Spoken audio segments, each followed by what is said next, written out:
एक मकड़ी अपना जाला बनाने के लिए सही स्थान की तलाश में थी। वह चाहती थी कि उसका जाला ऐसे स्थान पर हो जहाँ ढेर सारे कीड़े मकोड़े और मक्खियां आकर फंसे। इस तरह वह मजे से खाते पीते और आराम करते हुए अपना जीवन बिताना चाहती थी। उसे एक घर के कमरे का कोना पसंद आ गया और वहां जाला बनाने की तैयारी करने लगी। उसने जाला बुनना शुरू ही किया था कि वहां से गुजरी बिल्ली उसे देखकर जोर जोर हंसने लगी। मकड़ी ने जब बिल्ली से उसके हंसने का कारण पूछा तो बिल्ली बोली, मैं तुम्हारी बेवकूफ़ी पर हंस रही हूँ। तुम्हें दिखाई नहीं पड़ता कि ये स्थान कितना साफ सुथरा है? यहाँ ना कीड़े मकोड़े हैं, ना ही मक्खियाँ। कौन तुम्हारे जाले में फंसेगा? बिल्ली की बात सुनकर मकड़ी ने कमरे के उस कोने में जाला बनाने का विचार त्याग दिया और दूसरे स्थान की तलाश करने लगी। उसने घर के बरामदे से लगी एक खिड़की देखी और वहां जाला बुनने लगी। उसने आधा जाला बुनकर तैयार कर लिया था। तभी एक चिड़िया वहां आई, उसका मजाक उड़ाने लगी।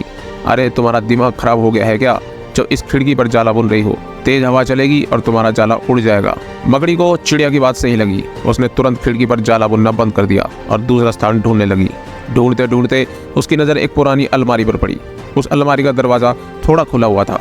वह वहां जाकर जाला बुनने लगी। तभी एक कॉकरोच वहां आया और उसे सलाह देते हुए बोला, इस स्थान पर जाला बनाना बेकार है।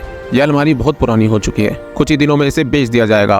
तुम्हारी सारी मेहनत बेकार हो जाएगी। मकड़ी ने कॉकरोच की सलाह भी मान ली और अलमारी में जाला बनाना बंद कर दूसरे स्थान की खोज करने लगी।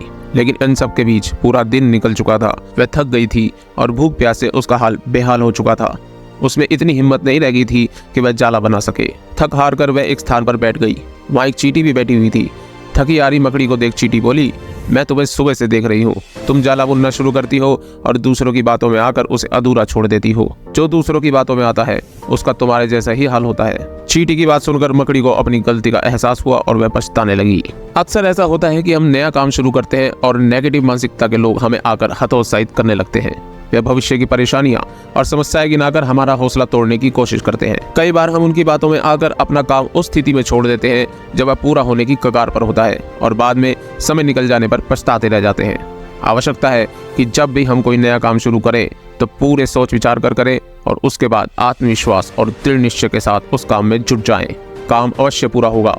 जीवन में सफलता प्राप्त करनी है तो लक्ष्य के प्रति ऐसा ही दृष्टिकोण रखना होगा।